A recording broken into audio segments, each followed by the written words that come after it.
أعوذ بالله السميع العليم من الشيطان الرجيم. بسم الله الرحمن الرحيم. الحمد لله رب العالمين. صلى الله على سيدنا وحبيبنا وإمامنا ورسولنا الكريم وعلى آله وأصحابه ومن تبعهم بإحسان إلى يوم الدين. أما بعد. Yang dimuliakan Fadilatul Imam Tuan Bilal, pengurusi dan seluruh jawatan kuasa, para tetamu Allah Subhanahu wa taala, mudah-mudahan kita semua sentiasa berada di dalam limpahan taufik dan hidayah Allah Subhanahu wa taala. Alhamdulillah, sama-sama kita panjatkan setinggi-tinggi kesyukuran. Setahun juga saya tak sampai sini, hampir kan.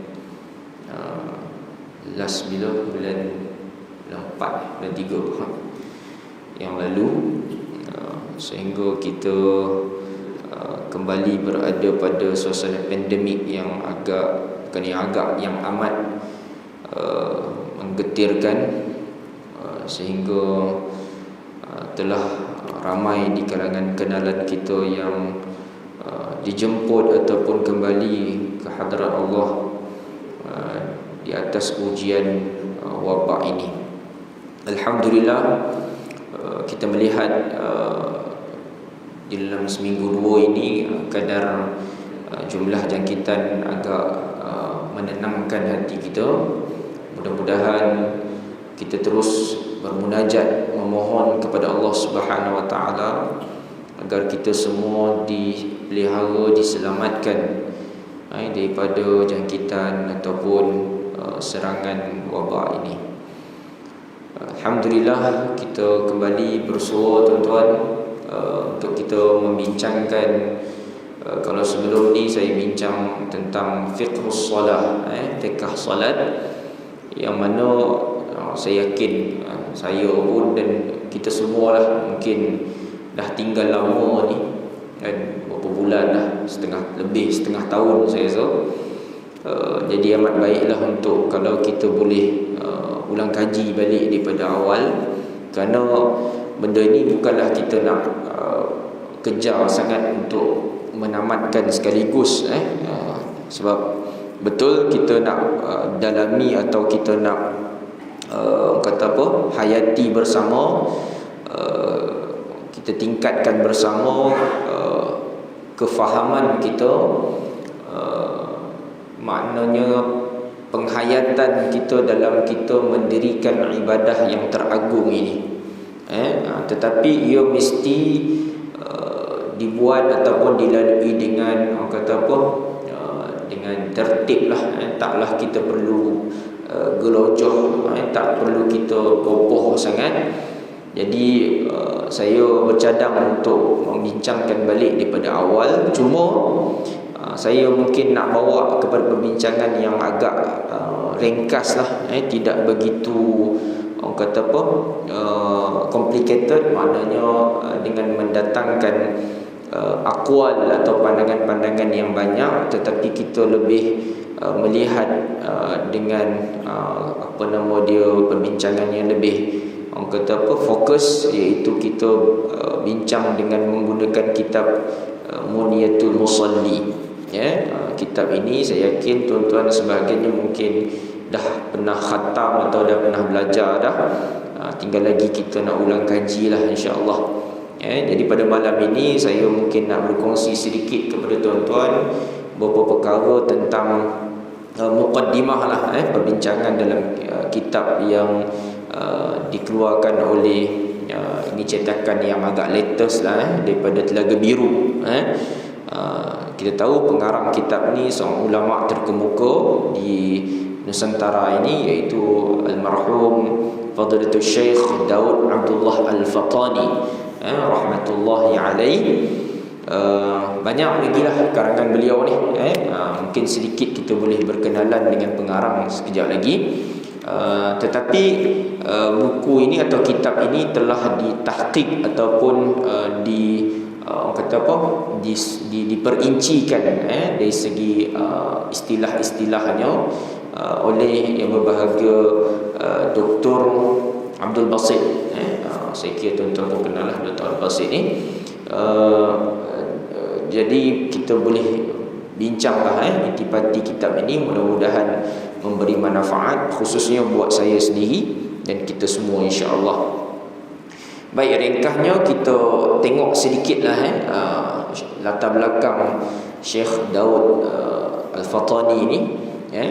Seperti biasa, apabila ulama ini ataupun kita kata tokoh maknanya ulama ataupun alim yang diistilahkan sebagai faqih, yang benar-benar faqih ini, dia diberikan beberapa gelaran, maknanya oleh anak muridnya, oleh pengikutnya. Jadi Syekh Daud Al-Fatani ini antara gelaran yang diberikan kepada beliau iaitu Al-Alimul Allamah Al-Arif Ar-Rabbani. Alim, kemudian Allamah. Kalau kita mengaji bahasa Arab, kita tahulah beza alim dengan allamah. Alim, alim lah orang yang tahu. Orang yang tahu tu alim. Kalau dia pakar ataupun alim dalam bidang kedoktoran, dia orang alim. Kalau dia orang alim dalam engineering, dia orang alim. Alim itu merujuk kepada kepakaran seseorang dalam bidang dia.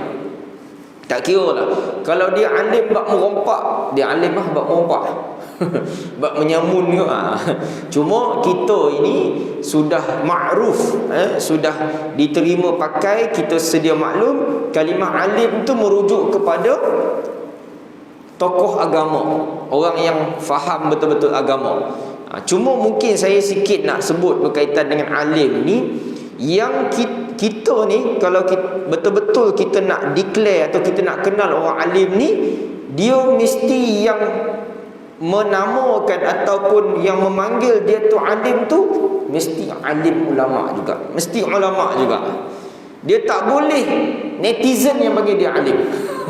Kalau netizen panggil dia ulama, kita tak boleh nak ukur dia lagi. Bukan kita tolak pun, kita tak boleh nak cepat sangat menerima dia tu sebagai ulama. Sebab hari ni kita sebahagiannya tak ada ukuran, tak ada maknanya di segi kita kriteria yang betul-betul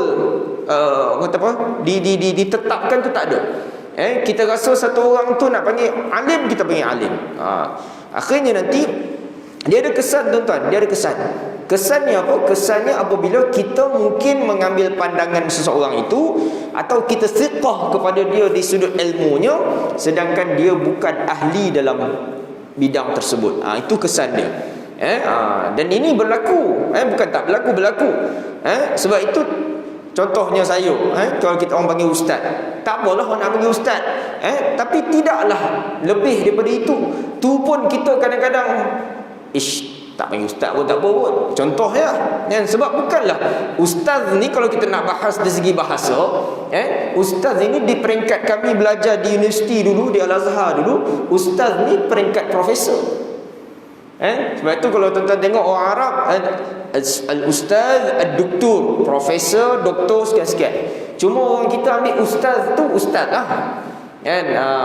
Jadi kita pun kalau boleh bawa Yasin malam Jumaat pun kira ustaz lah, bawa tahlil, bawa talqin pun kira ustaz lah. Bukan kita merendahkan orang yang jadi khalifah tu, tak. Cuma akhirnya nanti level orang yang memang alim ataupun orang yang layak dengan gelar ustaz, dia sama dengan orang yang tak pandai baca kitab ataupun kita kata tak pandai pun berbahas tentang agama. Itu akhirnya nanti dia jadi celaru.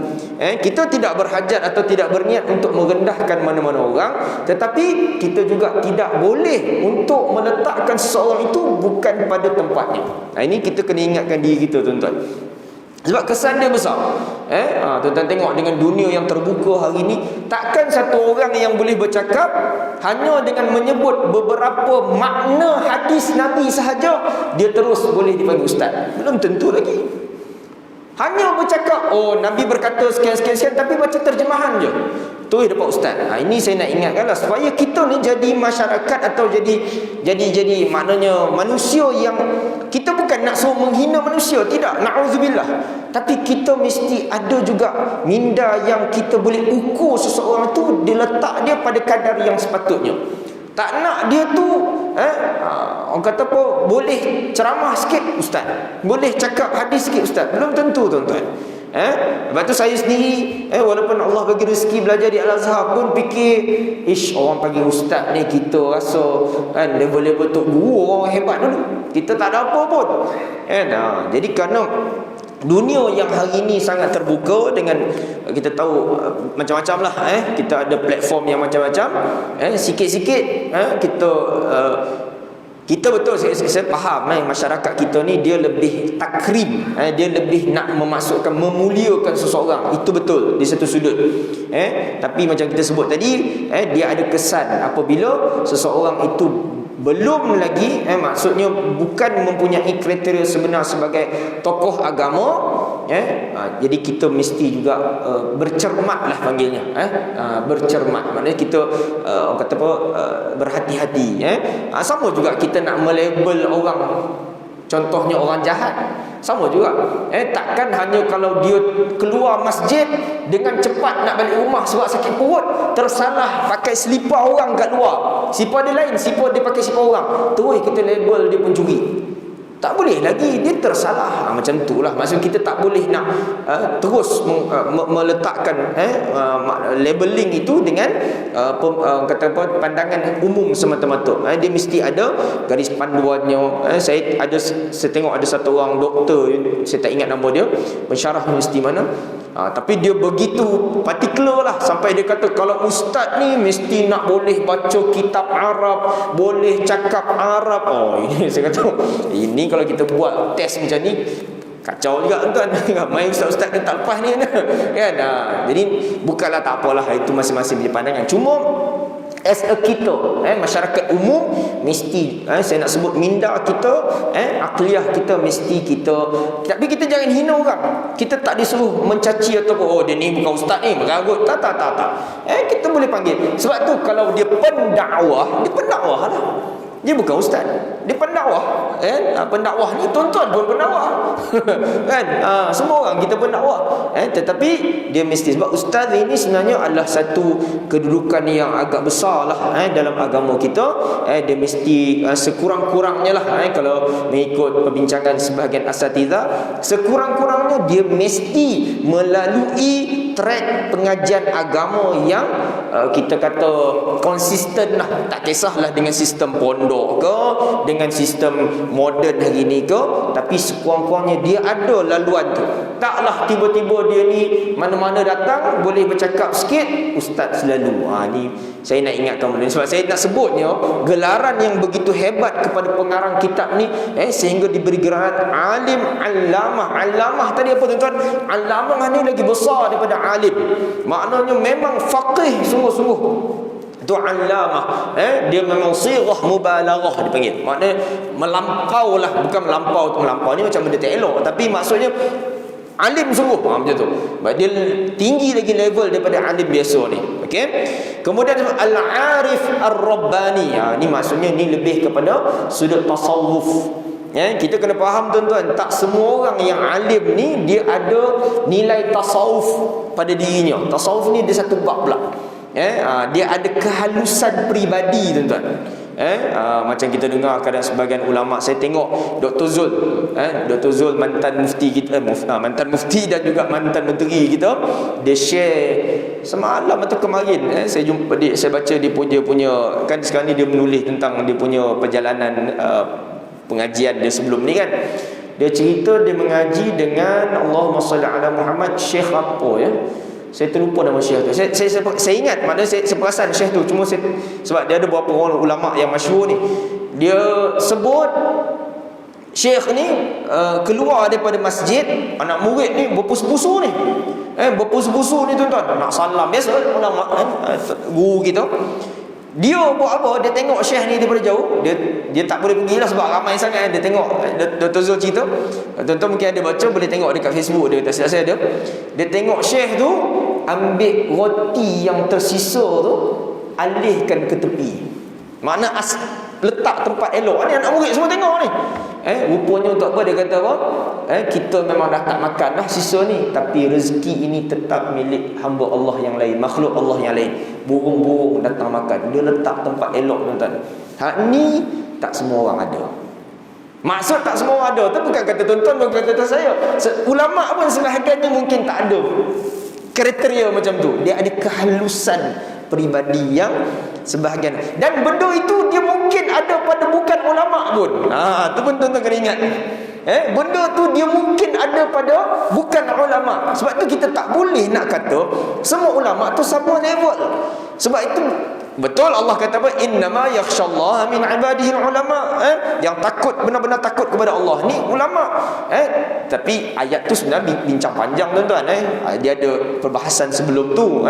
Mengikut sebahagian ahli tafsir kata, dia dikaitkan dengan pengkaji alam dunia ni. Maknanya dia bukan ulama fiqh, ulama tauhid semata-mata. Dia menuju kepada orang yang faham benar-benar nilai ketakwaan tu. Tak apalah, tu soal lain lah. Cuma nak sebutnya, saya ambil contoh kisah, kalau tuan-tuan ingat, kisah pelacur yang Allah anugerahkan syurga, yang diampunkan dosa dia. Ingat tak kisah tu kan? Kisah masyhur, hadis sahih tu kan?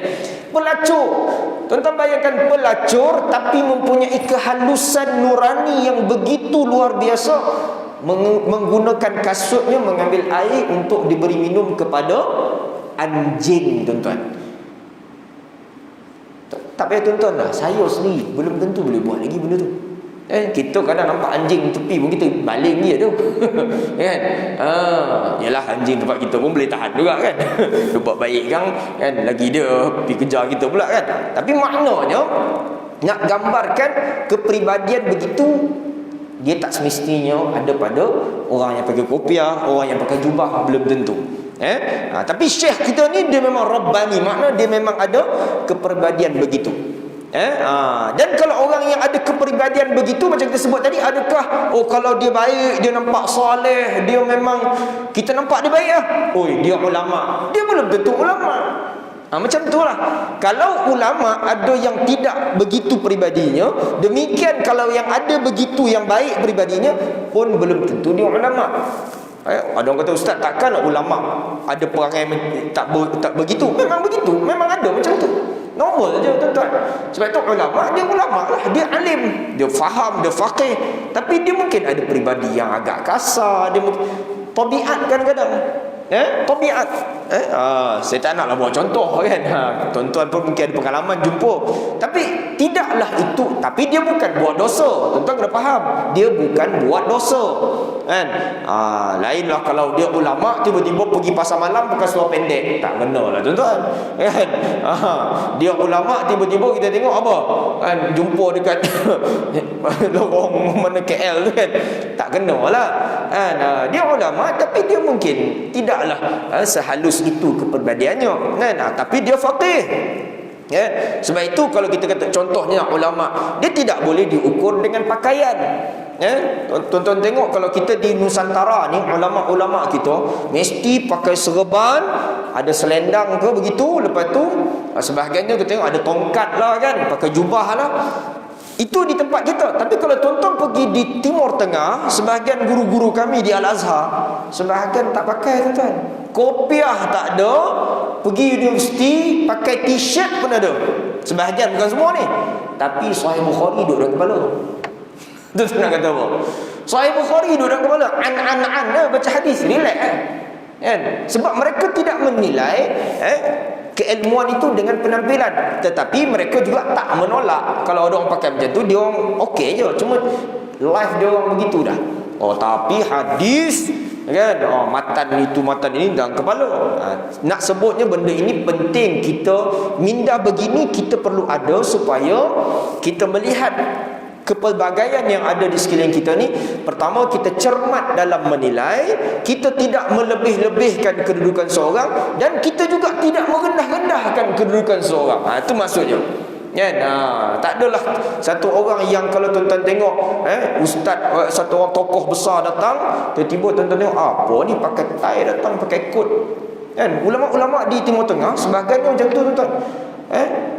Syekh-syekh kami dulu di Al-Azhar, Dr. Ali Jumaah, kalau tuan-tuan kenal, mantan mufti Mesir. Sebelum dia dilantik menjadi mufti, dia mengajar di masjid pakai seluar biasa, pakai tie kadang. Seorang tokoh sufi besar di Mesir juga, Dr. Yusri. Dr. Yusri, tuan-tuan, anak-anak belajar Timur Tengah kenal dia. Dia ni pakar bedah tapi faqih dan juga maknanya alim. Kalau dia mengajar di masjid dia pakailah serban ke jubah semua ni. Tapi kalau kadang-kadang dia ada majlis rasmi, dia mengajar hadis ni, belajar Sahih Bukhari, mengajar Musnad Imam Ahmad, tapi pakai kot, pakai tie. Kita tak boleh, kita tak boleh samakan, kita persepsikan ada apa. Cuma kita kata tadi, asalkan dia bukanlah pakai pakaian yang kita kata yang merosakkan akhlak.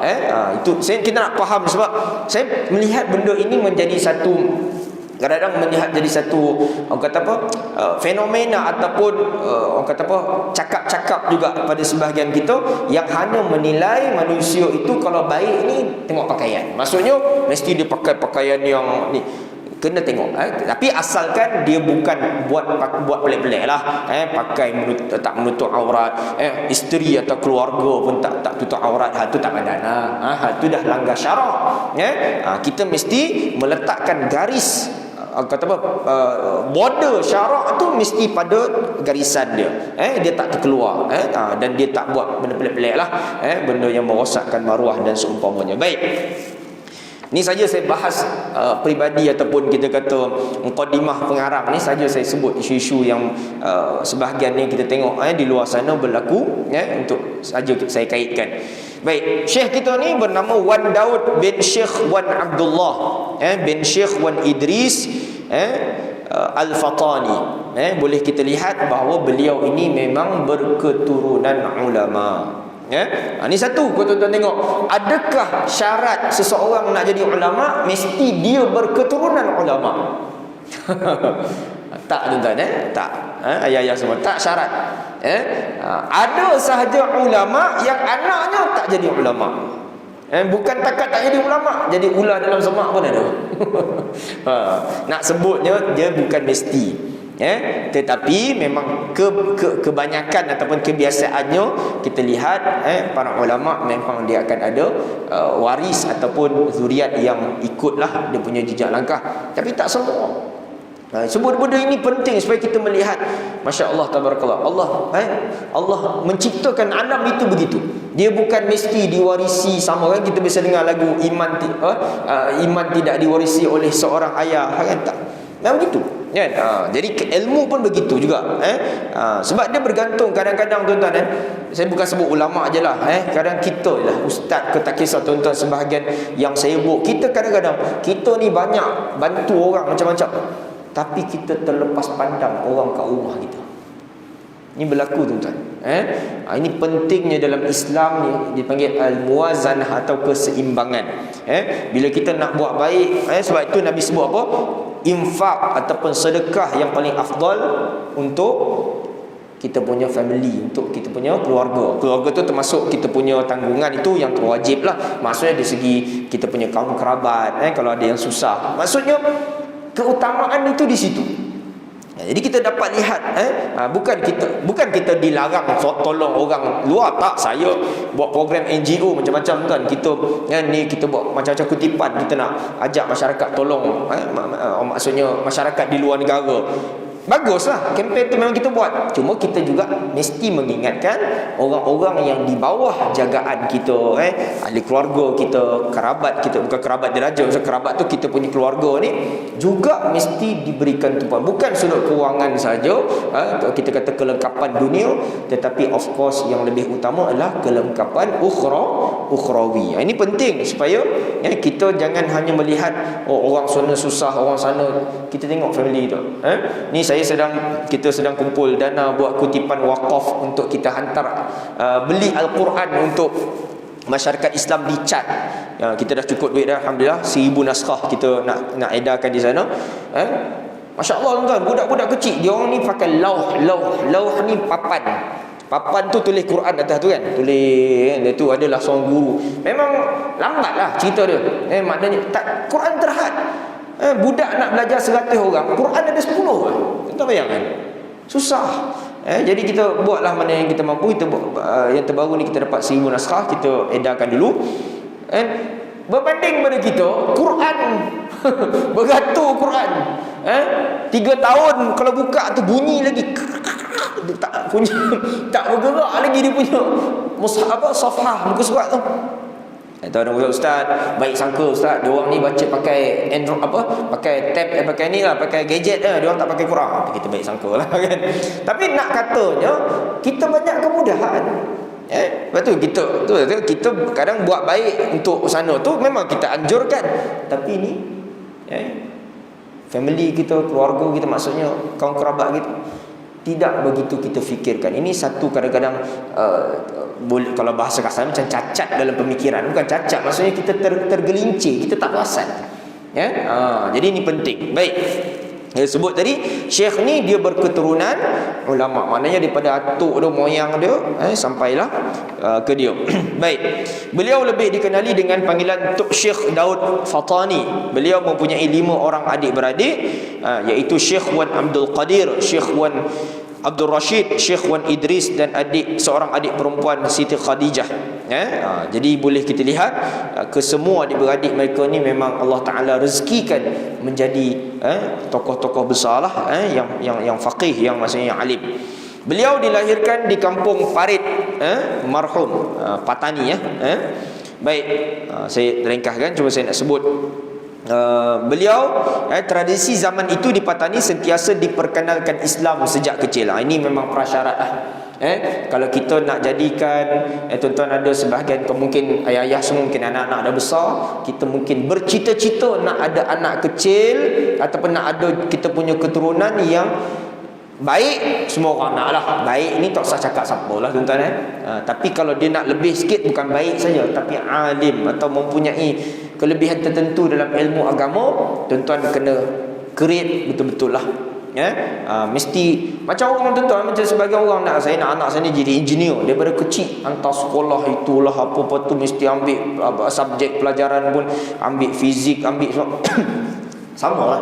Kalau nak jadikan anak kita tokoh ilmuwan Islam, daripada kecil Al-Quran mesti mantap. Mantap tu bukan takat baca je, mesti hafal. Lepas tu hafal, lepas tu bila dia bergerak besar sikit, mesti bahasa Arab mesti didedahkan. Macam tu mesti ada.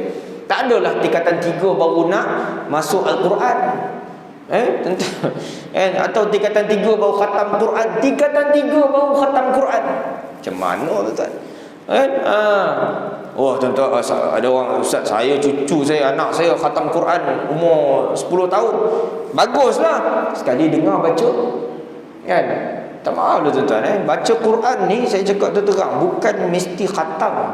Khatam is very good, tapi kualiti bacaan is number 1. Saya selalu sebut, kalau khatam 100 kali pun tapi baca teruk tuan-tuan, kita takut kita tak ada apa dekat akhirat. Takut. Saya bukan nak menilai, takut. Sebab tuntutan yang jelas daripada Al-Quran ni bukan khatam. Tuntutan dia apa? Warattilil Qur'ana tartila.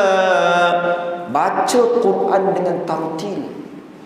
Sebab tu saya agak kurang, bukan tak berminat ataupun tak menggalakkan. Saya okey mesti khatam Quran kalau bulan Ramadan tu.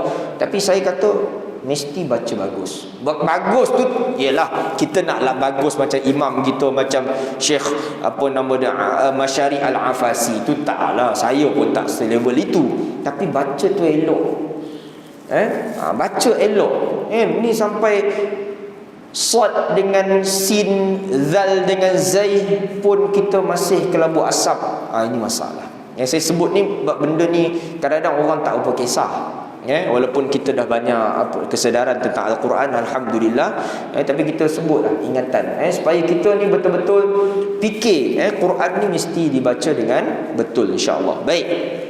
Jadi dia melalui pembesaran daripada zaman kecil lagi, iaitu sebagai maknanya suasana, maknanya suasana dipanggil bi'ah Islamiah, suasana Islam. Anak-anak yang berumur 5 atau 6 tahun dipaksa, tuan-tuan. Dia guna istilah kat sini, dipaksa. Kita kalau dekat kena budak 5-6 tahun dipaksa. Ni disebut ni, dipaksa. Paksa apa? Supaya menghafal, mengenal Allah, yakni ilmu tauhid. Umur betul 5-6 tahun. Anak kita tuan 5-6 tahun macam cucu kita. DDM friend lah boy. DDM friend badan ni 5-6 tahun main TikTok lah. Allahu Akbar. Saya bukan anti TikTok, saya okey TikTok, tapi konten dia mesti konten yang elok lah. Tapi 5-6 tahun tak ada pendedahan tentang agama ni. Baru ni okay. Tak apalah kalau yang kata-kata Islamik, okey kita okey tuan-tuan, silakan bagi, tak apa. Budak-budak itulah zaman dia kan, entertainment seronok, tapi mesti ada kadarnya, mesti betul pendedahannya. Terbaru ni kartun Omar Hana viral. Pogba, tengok Pogba tu kan. Kita tengok pun masya-Allah kan. Tak apalah sekali dia tengok tu pun, tapi sekurang-kurangnya dia ada satu macam momentum kan. Player bola dunia kan. Tengok kartun, kartun Omar Hana, tapi konten dia boleh kita kata okeylah kan. Nak banding dengan yang lain-lain tu kan. Walaupun bukanlah yang lain tu teruk pun, okey juga. Cuma of course kalau kita tanya, mesti kita nak yang lebih value dia lebih baik kan. Tapi nak sebutnya bagaimana zaman mereka ini kanak-kanak dipaksa supaya menghafal tuan-tuan. Sebab budak-budak kefahaman mereka tak tinggi. Kadar kefahaman mereka tak tinggi. Jadi mereka didedahkan dengan hafalan. Contoh anak-anak saya pun, saya takat hafal surah-surah je lah, surah-surah daripada juzuk 30. Kita kalau peringkat kita ni, kalau hafal kita nak tahu cerita yang ada dalam Quran tu kan, pada ayat. Mereka tak tahu lah, nak cerita lebih-lebih sangat pun kan. Mereka mana nak sampai lagi, aqliyah mereka tak sampai lagi.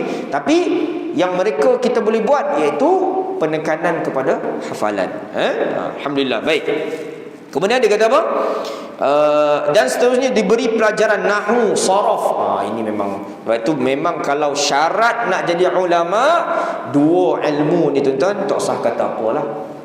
Sebab itu kalau tadi asas saya kata ustaz namanya orang agama lah, kita kata orang agama, orang ada ilmu agama ni. Kalau tak ada ilmu nahwu saraf ni tuan-tuan, payah cerita juga sebenarnya. Nak cerita, habis ustaz dia tak erti nahwu saraf, tapi bab fiqh ni hebat. Itu dipanggil musaqqaf. Musaqqaf ni orang ada ilmu je, orang boleh cerita-cerita, tapi dia tak ada fundamental kefahaman agama tu. Sebab kita cedok ilmu ni, kalau betul-betul kita nak ambil ni daripada kitab Arab lah. Sebab ilmu-ilmu Islam yang sampai kepada kita, even yang ni ada di depan saya ni kitab Melayu kan. Ni sebab saya nak share dengan tuan-tuan, kalau baca kitab Arab tak berapa nak sampai pula kan. Tapi syekh kita ni mengambil ilmu ni daripada kitab Arab. Saya taklah faqih ke alim tak, tapi masa nak pergi temu duga tauliah wilayah ni tuan-tuan, saya ingatkan ala kadar je kan, dibagi kat saya kitab Arab tu baca kan.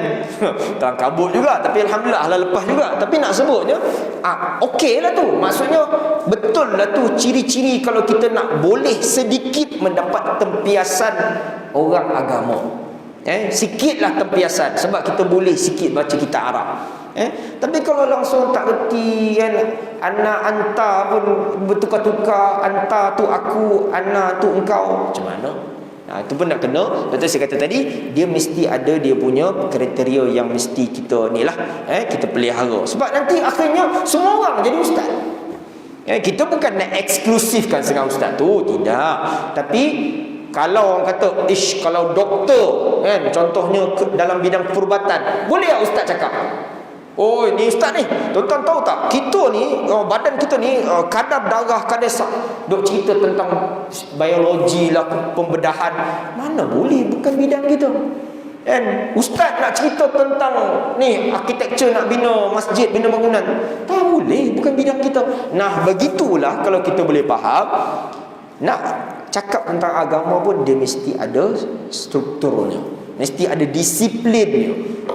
Ini Sebab saya kadang sedih juga tuan, apabila kita tengok, lepas tu bila orang yang lebih sepatutnya mendapat gelaran ustaz ke orang agama tu, orang tu pula dipandang remeh, dipandang enteng.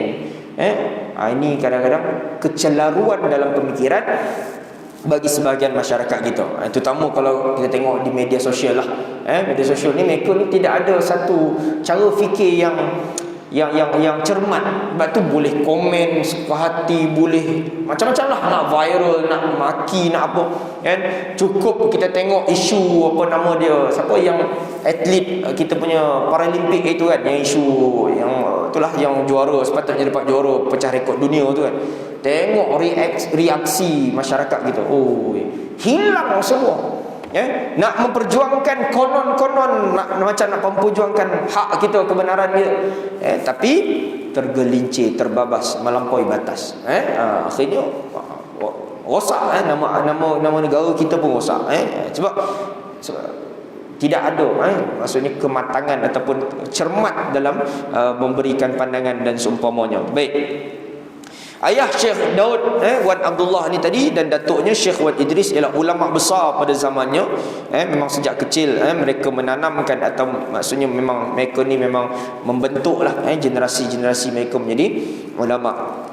Tambahan pula menjadi tradisi zaman itu kita sebut tadi, pada peringkat awalnya Syekh Daud berguru dengan kaum keluarganya yang memang alim.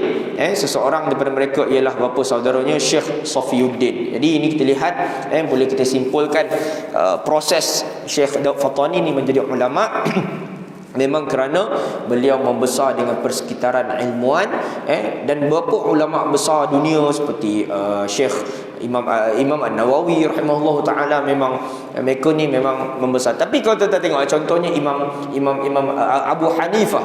Imam Abu Hanifah dia bukan ataupun tidak bermula menjadi tokoh agamawan daripada kecil. Imam Abu Hanifah ni, kalau kita lihat biografi beliau, dia menjadi ataupun maksudnya secara serius betul-betul ke arah ilmu Islam ni, secara mana saya serius betul-betul umur 20 tahun, 20 lebih, kata saya 21, 22 macam tu.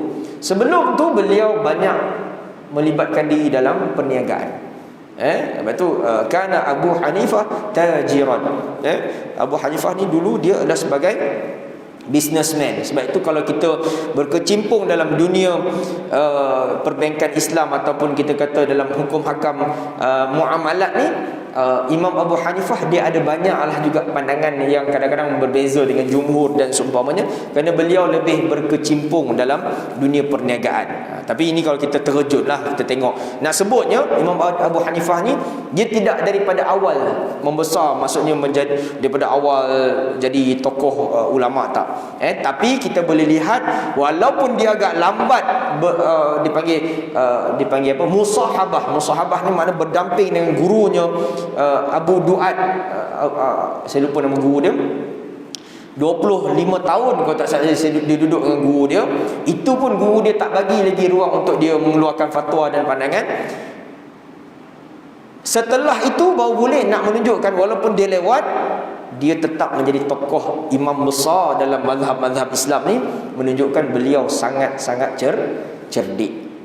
Dan Imam Abu Hanifah ni kita tahu beliau berketurunan ataupun maknanya dia duduk di mana tuan? Parsi. Betul, orang Iran ni memang tak dinafikan mereka ada kebijaksanaan yang memang agak luar biasa jugalah. Sebab itu sahabat yang agung Salman Al-Farisi kan, memberikan idea-idea yang agak orang kata apa, luar biasa juga bagi cadangan dekat Nabi SAW. Masuk Aisyah. Jadi insya-Allah tuan-tuan yang dirahmati Allah Subhanahu Wa Taala, di kesempatan yang akan datang kita akan membahaskan kitab ni insya-Allah. Ringkas-ringkas je kita akan bincang. Mudah-mudahan memberi manfaat buat diri saya dan kita semua insya-Allah, untuk kita bersama-sama meningkatkan kefahaman dalam ilmu solat kita insya-Allah. Jadi sekadar itu untuk pertemuan malam ini, yang baik tentu daripada Allah Subhanahu Wa Taala, yang banyak kekurangan itu di atas kelemahan kedhaifan saya sendiri. Jumpa lagi insya-Allah. Aqulu qawli hadza wa astaghfirullahal azim li wa lakum. Wassalamu alaikum warahmatullahi wabarakatuh.